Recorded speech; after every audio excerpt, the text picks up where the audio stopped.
दोस्तों नमस्कार, आदाब, सत श्री अकाल। चैट विद सुरेंद्र वत्स के नए एपिसोड में आप सबका स्वागत है। आप सबका बहुत आभार जिस प्रकार से आपने इस चैनल को अपनाया, सब्सक्राइब किया, कमेंट्स किए, प्रमोट किया और आपके इसी प्यार की वजह से, इसी प्रमोशन की वजह से आज हम हमारा एक विशेष एपिसोड नंबर 150 आपके सामने प्रस्तुत कर रहे हैं। पहले एपिसोड में हमारे मेहमान थे दीपक बजाज, जब हमारे पास में कोई भी सब्सक्राइब नहीं था और वो पहला एपिसोड आपने बहुत पसंद किया और आज भी उसको बहुत पसंद किया जाता है। 25वें एपिसोड में सिल्वर जुबली में हमने आमंत्रित किया था जाकिर हुसैन साहब को, मोहम्मद जाकिर हुसैन, जो डायरेक्टर थे कंज्यूमर फेयर मिनिस्ट्री में जब गाइडलाइन इशू हुई। जर्नली गवर्नमेंट ऑफिसर्स किसी प्राइवेट प्लेटफॉर्म पे नहीं जाते हैं, लेकिन जाकिर हुसैन जी ने उस परंपरा को तोड़ के वो हमारे बीच में आए और डायरेक्ट सेलिंग गाइडलाइंस की पूरी कहानी हमारे सामने उन्होंने रखी। एपिसोड नंबर 50 में जो गोल्डन जुबली था उसमें हमने इनवाइट किया था हेम कुमार पांडे जी को, जो सेक्रेटरी थे कंज्यूमर फेयर मिनिस्ट्री में जब गाइडलाइन रिलीज़ हुई। वो एक बहुत बड़ा दिन था हमारे लिए। एपिसोड नंबर 75 में हमारे मेहमान थे डॉक्टर विवेक बिंद्रा। आपने उस एपिसोड को बहुत पसंद किया। 77 में हमारे मेहमान थे डॉक्टर उज्जुल पाटनी। 100वां एपिसोड हमारे लिए बहुत महत्वपूर्ण था और उसमें एक बहुत बड़ी अनाउंसमेंट आपके इस मंच के माध्यम से हुई। सुलूनी यूनिवर्सिटी हिमाचल प्रदेश के वाइस चांसलर प्रोफेसर अतुल घोसला हमारे बीच में थे, हेम पांडे सर हमारे बीच में थे और डॉक्टर कमलकांत वशिष्ठ जिन्होंने डायरेक्ट सेलिंग में पीएचडी किया और जो संभवतः हिंदुस्तान के पहले डायरेक्ट सेलिंग के पीएचडी होल्डर हैं, वो हमारे बीच में थे। और प्रोफेसर घोसला ने अनाउंसमेंट किया उस दिन कि उनकी university post graduation diploma in direct selling शुरू करने जा रही है और जो बैच उन्होंने शुरू किया था वो संपूर्ण होने वाला है। एपिसोड नंबर 125 में हमने एक और नई शुरुआत की। डायरेक्ट सेलिंग इंडस्ट्री की 3 बड़ी कंपनियों के बड़े लीडर्स को हम लोग एक साथ उस स्पेशल एपिसोड में लेके आए, जिसमें हमारे बीच में सिद्धार्थ सिंह थे, पंकज टिटोरिया थे और मुकेश कोठारी थे। और आज 150वें एपिसोड में हमने उस व्यक्ति का चुनाव किया है जिसको आपने सबसे ज़्यादा रिकमेंड किया। कमेंट्स बॉक्स में सबसे ज़्यादा, अब तक की हिस्ट्री में सबसे ज़्यादा जिस व्यक्ति का नाम आया और वो नाम है सोनू शर्मा। सोनू शर्मा कब आ रहे हैं? सोनू शर्मा जी को दोबारा बुला के लाइए, तीसरी बार भी आने चाहिए और आते ही रहने चाहिए। हमने आपकी इस कमेंट्स को, आपके इस आदेश को हमने पालन किया और सोनू शर्मा बहुत बड़ी सेलिब्रिटी हैं और अच्छी बात ये है कि यहाँ पे आपके इस मंच पे आने के बाद में वो मेरे बहुत अच्छे दोस्त बने हैं। तो आइए हम सब लोग मिलके स्वागत करें हिंदुस्तान के एक बहुत बड़े नेटवर्क मार्केटिंग लीडर, बहुत बड़े कॉर्पोरेट ट्रेनर और सोशल मीडिया सनसनी सोनू शर्मा जी। सर बहुत बहुत स्वागत है चैट विद सुरेंद्र वत्स में। बहुत बहुत शुक्रिया सुरेंद्र जी, बहुत बहुत शुक्रिया दोबारा से मुझे बुलाने के लिए। सबसे पहले तो आभार इस चीज़ का सर, आपकी व्यस्तताएं पूरा हिंदुस्तान जानता है और मैं थोड़ा क्लोजली जानता हूं कि सोनू शर्मा जी का अगर 1 घंटा लेना है तो उसके लिए कितनी पेमेंट कॉर्पोरेट वर्ल्ड के लोग आपको देते हैं। उस व्यस्तम समय में से समय निकालने के लिए बहुत धन्यवाद। और आज हम लोग सोनू शर्मा सर के ऑफिस में बैठे हुए हैं, बढ़िया से हमने अच्छे से चाय पी और आपकी हॉस्पिटलिटी भी ज़बरदस्त है सर। जिस प्रकार से आप हर चीज़ में नंबर 1 हैं, तो यहाँ पे भी आप बहुत नंबर 1 हैं। तो स्पेशल एपिसोड है सर, हमारे व्यूवर्स को क्या कहना चाहेंगे? सबसे पहले तो आपको बहुत बहुत बधाई। 150वां एपिसोड आपने कंप्लीट किया आज। ये बहुत बड़ा जर्नी रहा है आपका और मुझे याद है कि हम नोएडा के स्टूडियो में शूट कर रहे थे जब मैं पहली बार आपसे मेरा मुलाकात हुआ और उस बात को करीब करीब 2 साल से ज़्यादा का अरसा हो गया शायद, अप्रोक्सीमेटली। कोविड नहीं था तब। जी जी जी। और आज 150वां एपिसोड, तो बहुत बड़ा रास्ता आपने तय किया है अकेले और बहुत सारे दिग्गज लोगों को आपने हॉट सीट पे बैठाया है और उसके लिए आपको बहुत बहुत बधाई और शुभकामनाएं देना चाहता हूँ। Thank you sir. हम लोग आगे बढ़ें। बहुत सारे कॉम्प्लीमेंट्स आपके बारे में लोगों ने लिखे हैं आपके कमिंग सून के इंटरव्यू के बाद में। कुछ मैं पढ़ना चाहता हूँ। योगेश चौहान ने लिखा है, you are an inspiration for us, love the way you speak and influence people. Ashish Pandey ने लिखा है, Sonu Sharma sir, you are one of the best orator of India. Vaibhav Agarwal लिखते हैं, sir because of you I become positive about network marketing business.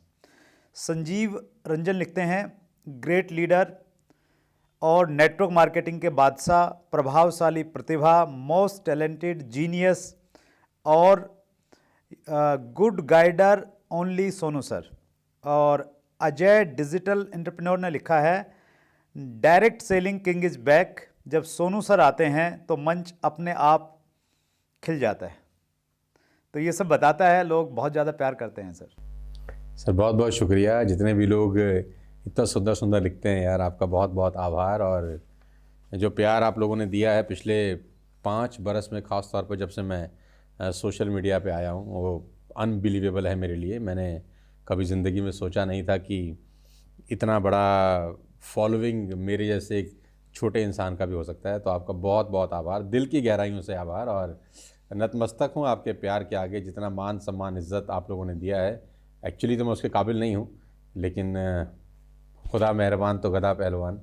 और इसी तरह प्यार बनाए रखिए और प्रयास करता रहूँगा आपकी उम्मीदों पे खरा उतरूँ।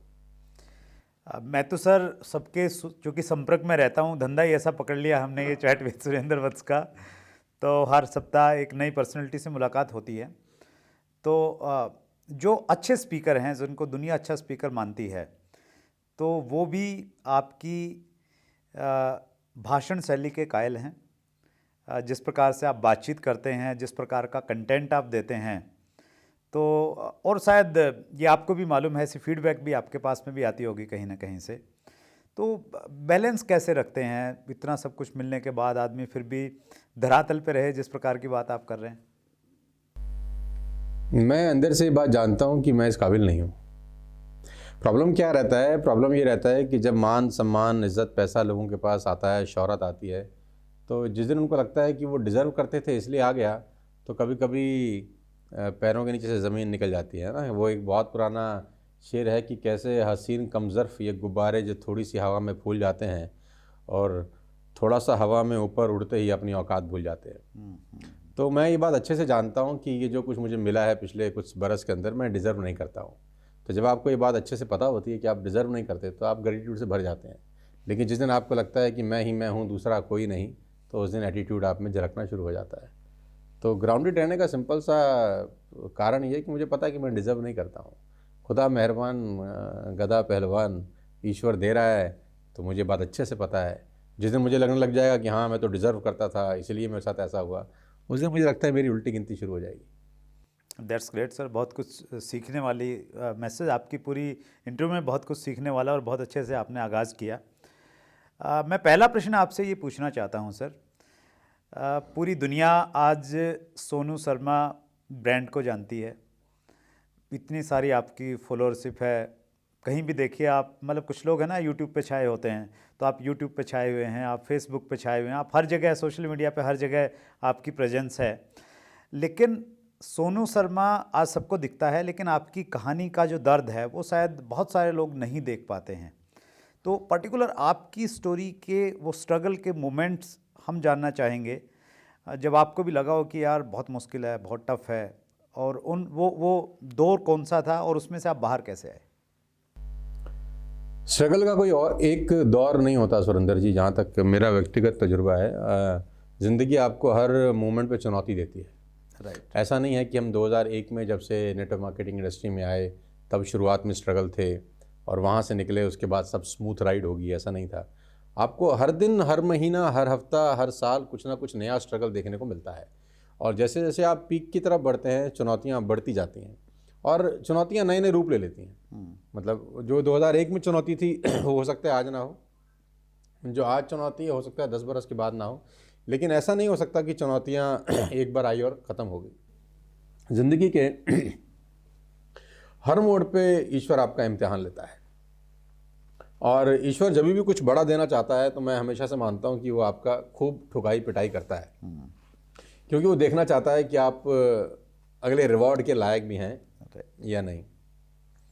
नेटवर्क मार्केटिंग का करियर जब स्टार्ट किया तब चुनौती ये थी कि 20-22 साल की उम्र में कौन हमारे साथ जुड़ेगा नेटवर्क मार्केटिंग में। तो बहुत बड़ी चुनौती थी, हम छोटे थे, 20-21 साल का उम्र, कोई ज़्यादा उम्र तो होता नहीं, और नया नया नेटवर्क मार्केटिंग का ये कहानी शुरू हुई थी। राइट। तो बहुत बड़ी चुनौती थी, लोग विश्वास नहीं करते थे। फिर जब थोड़े से पैसे आने लग गए तो चुनौती और बड़ी हो गई। जब और पैसे आने लग गए तो अलग तरह की चुनौतियाँ आ गई, टीम को कैसे लीड करें, टीम को कैसे हैंडल करें। जब ज़्यादा बड़ा नेटवर्क हो गया तो प्रोडक्ट डिलीवरी हो रही है कि नहीं हो रही है, अलग तरह की चुनौती है। जब आपके नीचे कुछ लीडर्स बन जाते हैं तो उनको हैंडल करना एक अलग तरह की चुनौती है। सब में एक अलग ईगो, एक एटीट्यूड पनपना शुरू होता है, तो एक अलग चुनौती है। तो आपको हर दिन हर स्टेज पे एक अलग अलग चुनौतियों से निपटना पड़ता है। जो चीज़ आपको सामने से दिख रही है उसके पीछे की मेहनत बहुत ज़्यादा होती है, वो किसी को शायद फ्रंट व्यू से नज़र नहीं आता। और चुनौतियाँ बरकरार हैं। अभी सबको पता है कि 4-5 महीने पहले हमको कोविड हो गया और पूरे परिवार को हमको कोविड था। ये बात 22 अप्रैल 2021 की है और ये लेटेस्ट चुनौती है जो मेरी ज़िंदगी में आई। मेरा पूरा परिवार कोविड से इफ़ेक्टेड था। आई लॉस्ट माई फादर इस प्रोसेस के अंदर, I lost my sister in law इस प्रोसेस के अंदर। एक दिन के अंदर हमने 2 संस्कार किए जो कि मैंने कभी ज़िंदगी में सोचा नहीं था कि मेरे साथ ऐसा हो जाएगा। और मेरा CT स्कोर 19 था आउट ऑफ 25, यानी 80% मेरे लंग्स भी इम्पैक्टेड थे। और मेरी वाइफ का CT स्कोर 24 आउट ऑफ 25 था, यानी उसके 95% लंग्स इम्पैक्टेड थे। शी वाज हॉस्पिटलाइज और ICU में थी वो 24 दिन तक इन ए वेरी क्रिटिकल कंडीशन। और एक बार का टाइम तो मुझे भी ऐसा लग रहा था कि शायद वो भी ना बचे। तो एक दिन में जिस व्यक्ति ने 2 संस्कार किए हों और उसकी वाइफ हॉस्पिटलाइज हो ऑन अ डेथ बेड, तो आप समझ सकते हैं कि इससे बड़ी चुनौती और आपकी ज़िंदगी में क्या हो सकती है। और बाकी सारे के सारे लोग कोविड पॉजिटिव हैं आपके घर के अंदर। तो वो 22 अप्रैल से लेकर अगले 2 महीने बहुत ट्रॉमा के थे मेरी ज़िंदगी के अंदर। बिज़नेस छूट चुका था, मतलब मैं दुनिया को मोटिवेट और पॉजिटिव कर रहा हूँ। एक बार तो मुझको भी लगा कि ये ईश्वर क्या दिखा रहा है, हमने तो कभी ऐसा सोचा भी नहीं था, ख्वाब ख्याल में भी कल्पना नहीं करी थी। तो वो एक अलग तरह की चुनौती थी। आप बिज़नेस से आउट थे, आप बिज़नेस से आपका कोई कांटेक्ट नहीं था। और ऐसे टाइम पर जब कोई आपका निकटतम व्यक्ति जो आपका दोस्त है वो भी आप तक चाहकर भी नहीं आ सकता, क्योंकि सिचुएशन हम सबको पता थी, कोविड इतना फैला हुआ था उस सेकंड लॉकडाउन के अंदर, जो सेकंड वेव जो थी, कोई चाहकर भी एक दूसरे से मिल नहीं पा रहा था, सपोर्ट चाहकर भी कोई नहीं कर पा रहा था, किसी के दुख में कोई चाहकर भी नहीं खड़े हो पा रहा था। तो आपको अकेला ही सब हैंडल करना था। वो दवाइयों की ब्लैक मार्केटिंग हो रहा था और वो हॉस्पिटल्स में बेड का ना मिलना, ऑक्सीजन की शॉर्टेज, तो सारे के सारे चैलेंजेस। और वो आप तब फेस कर रहे हैं जब आप खुद हिल नहीं सकते। आपका मतलब आप अकेले हैं घर में जो सब मैनेज करने वाले हैं। आपके घर के 3-3 लोग हॉस्पिटल के अंदर हैं और सीवियर कंडीशन में, जिसमें से 2 लोगों का डेथ हो चुका है, तीसरा एडमिट है इन सीवियर कंडीशन। तो एक अलग तरह का चुनौती था। तो मुझसे बहुत सारे लोग पूछते भी थे उस प्रोसेस के अंदर कि यार हमने कभी सोचा नहीं था कि तेरे साथ ऐसा हो सकता है। तो मैं उस वक्त भी लोगों से इसी तरह से बोलता था कि यार भगवान मुझे जो भी देता है छप्पर फाड़ के देता है। उसने सुख समृद्धि मेरी शोहरत भी छप्पर फाड़ के दी, अब वो दुख भी दे रहा है तो भी छप्पर फाड़ के दे रहा है। तो मैंने जब पहली बार अफसोस नहीं किया तो मुझे अब भी अफसोस नहीं करना चाहिए। वो 2 महीने क्रिटिकल थे, मैं उससे बाहर निकला और वापस बैक टू लाइफ हुआ। कहते हैं ना कि the show must go on, ये शो चलते रहना चाहिए। अगर मैं डिमोटिवेट हो जाऊंगा तो इतना बड़ा नेटवर्क है, इतना बड़ा टीम है, उनको कौन सपोर्ट करेगा। तो फिर खड़े हुए। वो ईश्वर दुख देता है तो ताकत भी वही देता है लड़ने की। तो उसने ताकत दी और मैं फिर से खड़ा हुआ और फिर आज आपके सामने बैठा हूँ। चुनौतियाँ हर पल रहती हैं और ये कोई आखिरी चुनौती नहीं है जीवन की। अलग अलग तरह की चुनौतियाँ अलग अलग फेस में आपको झेलनी पड़ेंगी और चुनौतियाँ आपको और बलवान और शक्तिशाली बनाने के लिए ही आती हैं। तो इससे हम लोग ये सबक लें सर कि अगर किसी भी व्यक्ति की ज़िंदगी में कुछ भी चुनौती है तो उससे घबराए नहीं, वो उसको इस रूप में लें कि ऊपर वाला उसको टेस्ट कर रहा है। 14 साल के लिए भगवान राम को वनवास हुआ, इससे बड़ी चुनौती क्या हो सकती है। एक इतने बड़े राज्य का मालिक, about to the king of the kingdom, जो राजा होने वाले थे इतने बड़े राज्य के, उनको 14 साल के लिए भेज दिया गया घने जंगलों में बिन चप्पल बिन जूते के। तो और लेकिन उसी 14 बरस ने उन राम को मर्यादा पुरुषोत्तम भगवान राम बना दिया। तो चुनौती एक अवसर भी है आपको और बड़ा होने के लिए। चुनौती एक अवसर है कि आप और अपने आप को निखार सकते हैं कि नहीं। और ईश्वर आपको ठोकता बजाता रहता है हर कदम पे कि मैं इसको कुछ बड़ा देने वाला हूँ, लेट मी टेस्ट हिम कि ये उस लायक है भी सही या नहीं। एक और चुनौती की बात करते हैं सर। शायद वो चुनौती रही होगी आपके लिए, हमें तो लगता है चुनौती थी। जब आपने अपनी पुरानी कंपनी से नई कंपनी में आपने शिफ्ट किया, उस समय बहुत हंगामा बचा, और उस हंगामे को हमने इसलिए देखा क्योंकि आपका हमने इंटरव्यू शूट किया था और उसके 1 महीने के बाद में ये घटना घटी। इतना हंगामा तो सर एक बड़ा नेता अगर पार्टी बदल लेता है तो नहीं होता। सोनू शर्मा जी के इतना बड़ा, मतलब कंपनी बदलने से इतना बड़ा हंगामा देखने को मिला, मतलब सोशल मीडिया पे देखने को मिला। आप डिस्कशन में ये बातचीत हुई और बहुत सारे लोग इमोशनल थे, हर्ट भी हुए कुछ लोग, और चर्चाएं चली कि सोनू शर्मा 200 करोड़ रुपए ले गए हैं। तो कितना था सर एग्जैक्टली अमाउंट? नहीं चर्चा चली कि 200 करोड़ में बिक गए हैं। हाँ, ये मुझे याद है, ज़्यादा लंबी बात नहीं है, करीब 2.25 साल पुराना इंसिडेंस है। क्योंकि जब मैं आपके चैनल पे पहली बार आया था तो मैं पुरानी वाली प्रीवियस कंपनी में काम करता था, और शायद उसके 2 महीने के बाद ये ट्रांजिशन फेस हुआ। Right sir. सितंबर 14, 2019 की बात है, जब मैंने अपना प्लेटफॉर्म चेंज किया from A to B company. और अच्छा, मुझे ज़िंदगी में मुझे नहीं पता था कि मैं इतना इम्पोर्टेंट आदमी हूँ। अच्छा। मतलब उस दौर पे मुझे थोड़ा सा मालूम चला कि हाँ यार, मेरे में कुछ तो ऐसा है कि सब मेरे बारे में बात कर रहे हैं। मुझे पहले कभी नहीं लगता था कि मैं इतना भी इम्पोर्टेंट हूँ यार, कि किसी को मेरे कोई एक्टिविटी से शायद कोई कंसर्न हो सकता है। तो जो सोशल मीडिया पे जो हंगामा 14 सितंबर की रात को मचा, और 7 साढ़े 7 बजे के बाद जो फ़ोन आने मेरे मोबाइल पे चालू हो गए, और मैं इतने फ़ोन मेरे को लगता नहीं कि मुझे पिछले 5 साल में टोटल आए होंगे जितने फ़ोन मुझे अगले 5 दिन में आए। तो दबा के फ़ोन आए, और दबा के मैसेजेस, ईमेल, और सोशल मीडिया पूरा भरा पड़ा था मीम्स से। और मैं अकेले में बैठ के सोच रहा था यार, मैंने ऐसा क्या कर दिया भाई। मतलब मैं कोई हिंदुस्तान का पहला आदमी नहीं हूँ जो एक कंपनी से दूसरी कंपनी में गया है एक बेटरमेंट के लिए, और शायद आखिरी भी नहीं हूँ। और बहुत सारे लोगों ने कमेंट करना शुरू कर दिया, कुछ अच्छी बातें, कुछ बुरी बातें भी कही।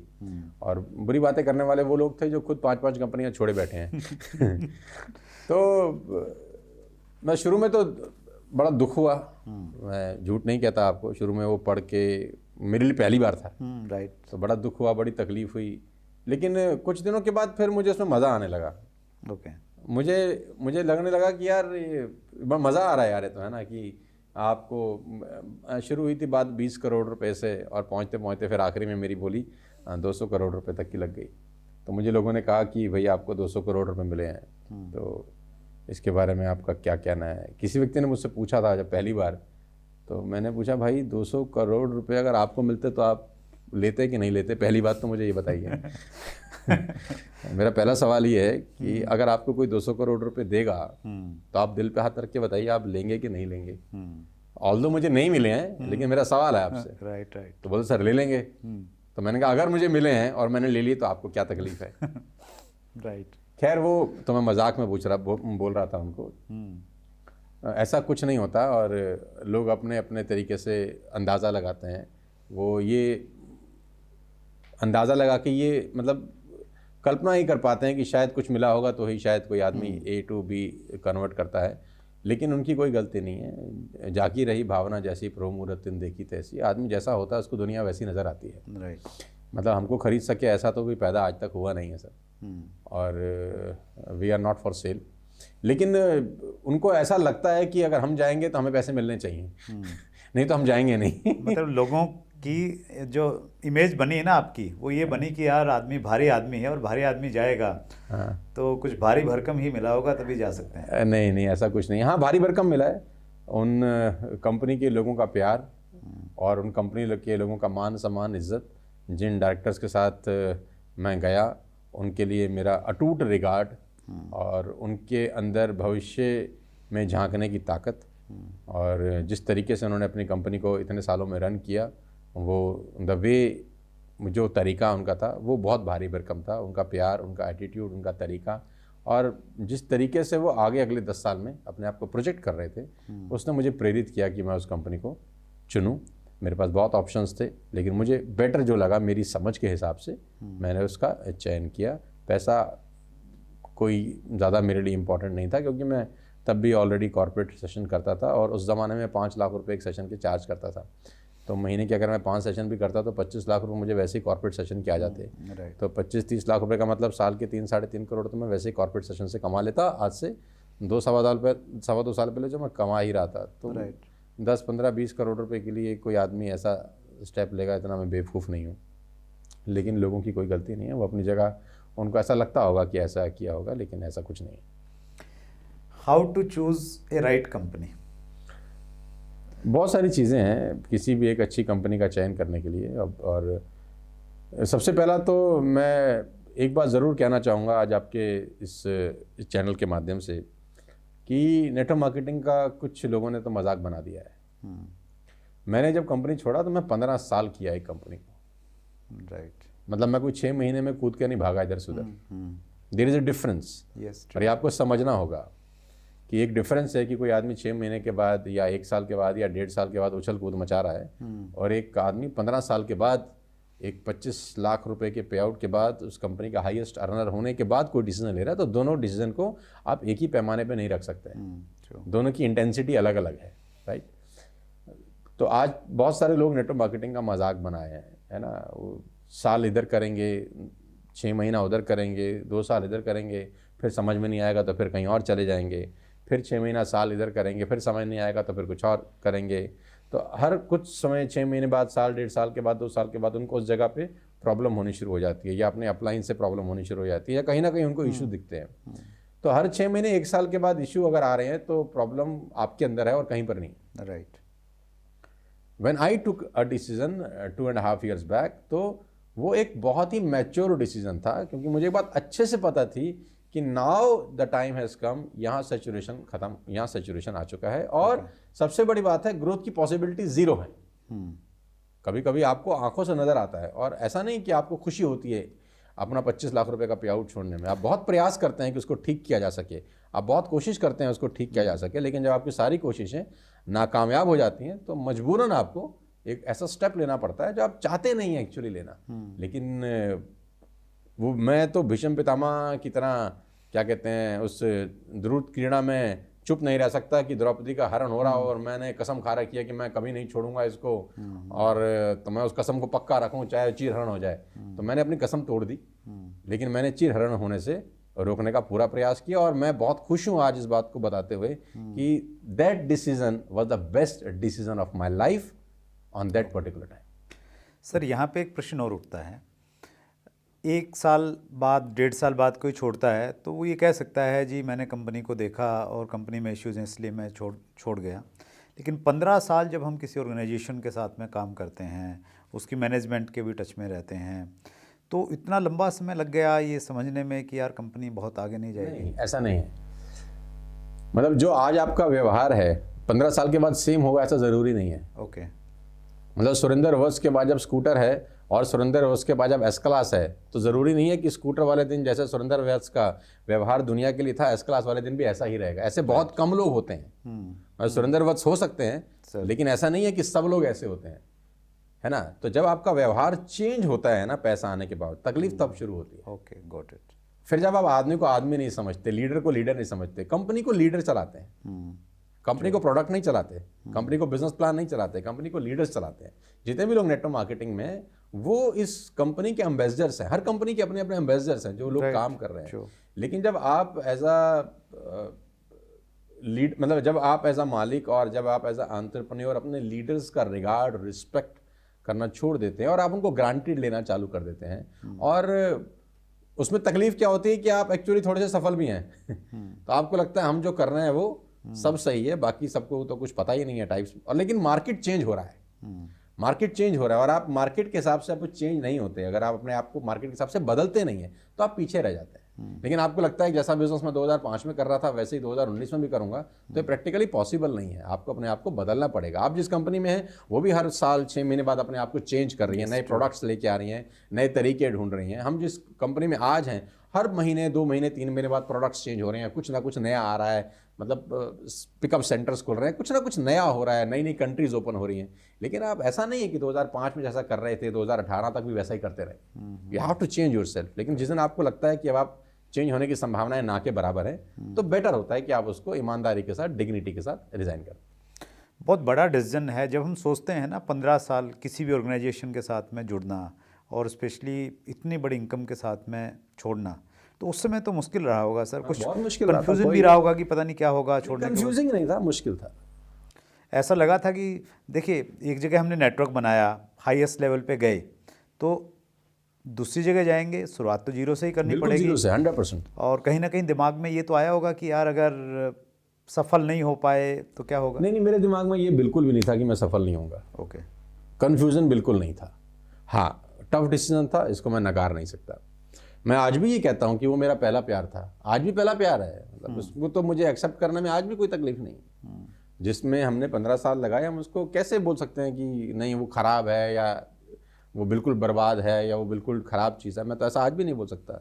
मेरा पहला प्यार था। जिस दिन मैं वहाँ से आया, मैं प्रॉपर रिज़ाइन करके आया, मैं उनके डायरेक्टर साहब के साथ बैठा, हम लोगों ने कप ऑफ चाय शेयर किया 14 सितंबर की दोपहर को, हाथ मिलाए, इमोशनल हुए, थोड़ा सा वो भी रोए, थोड़ा सा मैं भी रोया, इमोशनल हुए, और एक डिग्निटी के साथ, एक गुड फेथ के साथ दोनों ने एक दूसरे को बेस्ट ऑफ लक बोला। यही एक समझदार मैच्योर लोगों का निशानी है कि भाई आज तक हम आपके साथ थे, अब मुझे लगता है कि रास्ते अलग हो गए हैं। 20 साल के बाद डिवोर्स हो जाते हैं, 25 साल के बाद डिवोर्स हो जाते हैं, जब 7 फेरे लिए जाते हैं उसके बावजूद भी। तो इसका मतलब ये नहीं है कि वो खराब है या आप ठीक है, नहीं है, आपको समझ में नहीं आ रहा, उनके साथ आपकी जम नहीं रही किसी भी ABCD रीज़न से, तो बेटर है कि हम लोग डिग्निटी के साथ अपने अपने रास्ते अलग कर लें। हाँ, although it's was a tough decision, क्योंकि 25 lakh rupees per month was a huge amount. 25 lakh रुपए पर मंथ बहुत ह्यूज अमाउंट है। मुझे पता था स्क्रैच से शुरू करना पड़ेगा, लेकिन ये बात मुझे अच्छे से पता थी कि जब मैं 15 साल पहले मुझे कुछ नहीं था मेरे पास, जब मैं वहाँ से यहाँ तक आ सकता हूँ, तो 15 साल के बाद तो मेरे पास कुछ तो ऐसा है कि मैं दोबारा से बिल्ड कर लूँगा। राइट। कि मैं दोबारा से बिल्ड कर लूँगा, और मैंने वही किया। और आज इस बात को 2.25 साल हो गए, और मैं अपना प्राउड के साथ कह सकता हूँ कि जो मैंने वहाँ 15 साल में पाया था, उससे ज़्यादा मैं 2 साल में पा चुका हूँ। That's great. तो इसको हम लोग इस रूप में देखें, हमारे व्यूवर्स ये सबक लें कि अगर वो किसी कंपनी में हैं और उनको लगता है कि यार यहाँ पे मुझे प्रोग्रेस नहीं मिलेगी या यहाँ पे उस प्रकार की चीज़ें नहीं हैं, तो एक बड़ा डिसीजन उनको लेना चाहिए। देखो, मैं ये नहीं बोलता कि आपको हर 6 महीने, 1 साल, 1.5 साल, 2 साल में उछल कूद करनी है, मैं ऐसा नहीं कहता। लेकिन अगर आपको किसी भी कंपनी के अंदर 5 साल हो गए और आपको ग्रोथ ही नहीं मिल रही, तो इसका मतलब आपको कुछ ना कुछ तो सोचना पड़ेगा ना। नहीं, सेम कंपनी में दूसरे लोगों को ग्रोथ रहती है समटाइम्स सर, तो उस समय फिर थोड़ा कंफ्यूजिंग हो जाता है कि बंदे के काम करने के तरीके में गलत है, कंपनी में कुछ इश्यूज हैं। नहीं, आप बिल्कुल ठीक कह रहे हैं। एक ही कंपनी में दोनों लोगों का पे आउट अलग अलग होता है, इसमें तो कोई शक ही नहीं है, इसमें तो कोई दो राय नहीं है। लेकिन बहुत सारी चीज़ें हो सकता है कि मेरे मुनासिब नहीं है, या मेरे काम करने की शैली को सूट नहीं करती, या मेरे जो मेरा वे ऑफ वर्किंग है या मेरा वर्किंग का जो स्टाइल है उसको सूट नहीं करती। तो लेकिन हर 6 महीने बाद, 1 साल के बाद, 1.5 साल के बाद, 2 साल के बाद ऐसा डिसीजन, मैं तो कह रहा हूँ कम से कम किसी भी कंपनी में आप एटलीस्ट गिव 5 ईयर्स, 5 साल तो आपको एटलीस्ट देने हैं। राइट। और 5 साल के बाद भी आपको लगता है कि मेरे मुताबिक ग्रोथ नहीं मिल रही, तो आप चॉइस आपके पास है, आप डिसीजन लेने की स्वतंत्रता है। लेकिन 4 महीना लगाया, 6 महीने लगाया, साल लगाया, 1.5 साल लगाया, ये मेरे को समझ में आता नहीं। At least give 5 years. आप जिस भी ब्रांड में जाएं, कम से कम 5 साल की सोच विचार के साथ जाएं और उसमें अच्छे से बिल्ड करें। और कभी कभी कंपनी का प्रॉब्लम नहीं होता, वो जिस एरिया में घुसा है, कभी कभी उस एरिया का भी प्रॉब्लम होता है MLM के अंदर। नेटवर्क मार्केटिंग में एक ही कंपनी में 2 लोग रहते हैं, एक कमाता है, एक नहीं कमाता, तो कंपनी की गलती नहीं है। कभी कभी मालूम चलता है वो जिस ग्रुप में घुस गया है, जिस एसोसिएशन में घुस गया है, उसके जो जिन लोगों के साथ वो काम कर रहा है, उन लोगों के अंदर ही वो पोटेंशियल, वो ग्रोथ, वो कैपेबिलिटीज नहीं है। राइट। तो ये भी कंसर्न होता है कभी कभी। एक बहुत बड़ा प्रश्न रहता है डायरेक्ट सेलिंग में, और अक्सर व्यूअर्स कमेंट्स में लिखते हैं, कौन सी कंपनी बेटर है, जनरेशन प्लान अच्छा है, बाइनरी प्लान अच्छा है? और आपके पास तो दोनों अनुभव हैं। बिल्कुल परफेक्ट। बाइनरी का भी है, जनरेशन का भी है, तो आपसे परफेक्ट कोई जवाब दे नहीं सकता सर इसका। देखो, मैंने 15 साल सुरेंद्र जी बाइनरी किया, और हर हलवाई अपनी मिठाई को सबसे बढ़िया बताता है। जब हम बाइनरी में थे तो हम कहते थे इससे बढ़िया तो जी कुछ काम ही नहीं है। फिर हम जनरेशन में आ गए, तो अब हम ये बोलेंगे कि इससे बढ़िया कोई काम नहीं है, तो लोग बोलेंगे भाई पहले तो आप ये बोलते थे, अब आप ये बोलते हैं। लेकिन मेरी जो सोच है नेटवर्क मार्केटिंग को लेकर, जो भी हमारा एक्सपीरियंस है 20, 21, 22 साल का, मेरे को एक बात अच्छे से पता है कि प्लान से पैसे नहीं आते। प्लान कोई दूध देने वाली गाय नहीं है जिसका दूध आप निकाल के मार्केट में बेच के पैसा बना लेंगे। प्लान से पैसे नहीं आते। प्लान कोई दूध देने वाली गाय नहीं है जिसको चोकर आप दूध निकाल के और मार्केट में बेच के पैसा बना लेंगे, राइट। और आप ही के पहले वाले सवाल के साथ मिलता हुआ ये सवाल है कि एक ही कंपनी में तो प्लान एक जैसा होता है। अब एक ही कंपनी में प्लान तो सब लीडर्स के लिए एक जैसा है, कोई कमा रहा है कोई नहीं कमा रहा, तो प्लान से पैसे नहीं आते, एक बात तय है। और अगर प्लान से ही पैसे आते तो सभी कंपनियों का एक ही प्लान होता। इस दुनिया की जो सबसे सक्सेसफुल कंपनी है उसको लोग फॉलो करते और सब वैसे ही कॉपी पेस्ट मारते, तो एक जैसा सबका प्लान हो जाता, राइट। ना प्रोडक्ट से पैसे आते हैं। मैं आपको ये भी बता दूं, जिन लोगों को गलत फहमी है कि हमारे पास तो बहुत शानदार प्रोडक्ट्स हैं, हम यहाँ से कैंसर मिटा देंगे, ऐसे ऐसे प्रोडक्ट्स भी बाज़ार में हैं कि हमारा प्रोडक्ट से कैंसर दूर हो जाएगा और ऐसा हो जाएगा और वैसा हो जाएगा, दुनिया भर का प्रोपेगेंडा वाले प्रोडक्ट्स भी हैं बाज़ार के अंदर। तो ना तो प्लान से पैसे आते हैं अकॉर्डिंग टू माय एक्सपीरियंस, ना आते हैं पैसे आपके प्रोडक्ट से, राइट। पैसे आते हैं माहौल से। ओके। कि आप जिस ग्रुप का हिस्सा हैं उस ग्रुप, पर्टिकुलर ग्रुप में माहौल कैसा है, राइट। कल्चर कैसा है, उस पर्टिकुलर ग्रुप में कल्चर कैसा है। क्या वो एथिकली बिजनेस कर रहे हैं, क्या वो एजुकेशन को लेकर बिजनेस कर रहे हैं, क्या वो सिस्टम ड्रिवन बिजनेस कर रहे हैं, क्या उनके जो अपलाइन है उस पर्टिकुलर ग्रुप का, उसकी इंटेंसिटी नेटवर्क मार्केटिंग को लेकर क्या है, वो नेटवर्क मार्केटिंग को लेकर अपना भविष्य कहाँ देखता है। मतलब वो पर्टिकुलर ग्रुप का जो भी माहौल चलता है ना सर, वो सबसे ज़्यादा इम्पैक्ट करता है उस ग्रुप की इनकम के ऊपर। ना तो कंपनी का प्लान, ना कंपनी का प्रोडक्ट, ना कंपनी 2 साल से चल रही है, 10 साल से चल रही है, 15 साल से चल रही है, 20 साल से चल रही है, इम्पैक्ट नहीं करती। वो जिस नेटवर्क में, जिस ग्रुप में आप काम कर रहे हैं, उस ग्रुप का पर्टिकुलर माहौल कैसा है, ये सबसे बड़ा इंपॉर्टेंट रोल प्ले करता है। बात नंबर 1। बात नंबर 2, कंपनी का जो मैनेजमेंट है उसका विजन बहुत बड़ा रोल प्ले करता है। जिस भी नेटवर्क मार्केटिंग कंपनी में ग्रोथ हुआ है, बहुत सारी कंपनी है जिन्होंने बहुत अच्छा ग्रोथ किया है, इसका मतलब बड़ा क्लियर है कि उनकी जो लीडरशिप है या जो मैनेजमेंट है उसका विजन बहुत बड़ा है इंडस्ट्री को लेकर।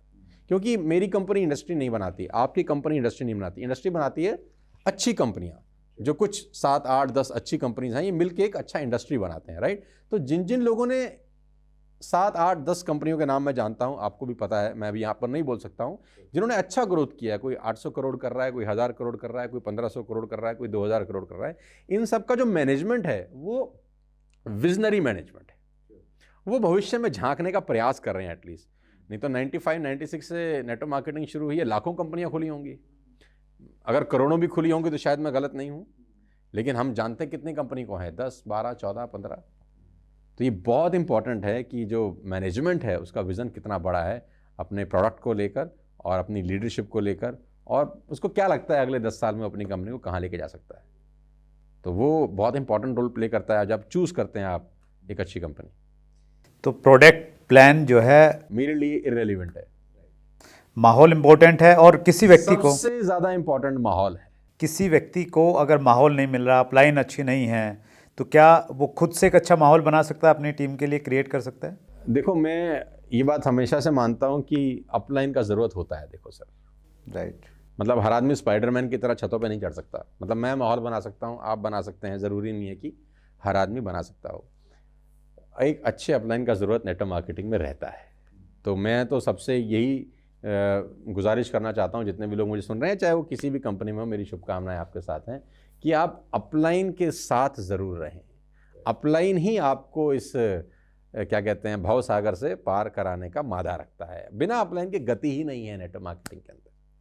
अपलाइन का रिगार्ड, अपलाइन के साथ आपका रिलेशनशिप, अपलाइन के साथ आपका मेल मिलाप बहुत बड़ा रोल प्ले करता है आपकी ग्रोथ के लिए नेटवर्क मार्केटिंग। अगर अपलाइन से आपका मतलब मामला सेट नहीं है तो आपको बिजनेस करने में दिक्कतें आएंगी। आपको कोई ना कोई चाहिए। मतलब आप अपने, ऐसा नहीं कि आप अपने से नहीं कर सकते, मैं ऐसा बिल्कुल नहीं बोल रहा, लेकिन हो सकता है कि अपने से करने में आपको 10 बरस लग जाएं और अपलाइन के साथ वही काम आप 2 बरस में कर लें। राइट, वो एक्सपीरियंस साथ में रहेगा। तो चॉइस आपकी है कि आपने 10 बरस में करना है या 2 बरस में करना है। दैट्स ग्रेट सर, बहुत इम्पोर्टेंट क्वेश्चन आता है। और इस तरीके से मैंने ये प्रश्न बहुत लोगों से पूछा, लेकिन इस तरीके से पहले कभी जवाब नहीं मिला जिस क्लैरिटी के साथ आपने दिया। नहीं, लोग कंफ्यूज रहते हैं, इसी में रहते हैं कि यार ये करूं वो करूं। कुछ लोग तो इसलिए छोड़ देते हैं, यार बाइनरी काम नहीं करता, जनरेशन में चला जाऊं। जनरेशन वाले सोचते हैं यार बाइनरी में ज़्यादा पैसा है तो बाइनरी में चले जाते हैं। लेकिन आपने सही चीज़ बोली, ना बाइनरी, आपके अपलाइन के साथ ट्यूनिंग, आपका मैनेजमेंट का विजनरी होना सबसे ज़्यादा इम्पोर्टेंट रोल प्ले करता है। That's great sir. ये हमारा बहुत इम्पोर्टेंट वाला एपिसोड है 150, और इसमें जिस प्रकार के ज्वलंत मुद्दों पे आपने बातचीत करके इसको और स्पेशल बना दिया है, सो इस स्पेशल एपिसोड में टाइम देने के लिए सर दिल की गहराई से मेरी तरफ से और हमारी पूरी फौज की तरफ से बहुत बहुत धन्यवाद। Thank you so much sir. बहुत बहुत शुक्रिया, thank you so much. Thank you. So ये था हमारा स्पेशल एपिसोड नंबर 150। हमारे मेहमान थे आप सबके चहेते सोनू शर्मा जी। अगले मंगलवार को रात्रि 8 बजे फिर एक और शख्सियत से मुलाकात होगी। इसी प्रकार से अपना प्यार अपना स्नेह बनाते रहिए, और अगर आपने अब तक चैनल को सब्सक्राइब नहीं किया है तो अगले मंगलवार को 8 बजे कौन आने वाले हैं, नोटिफिकेशन कैसे मिलेगी। अपना ख्याल रखिए। बहुत बहुत धन्यवाद।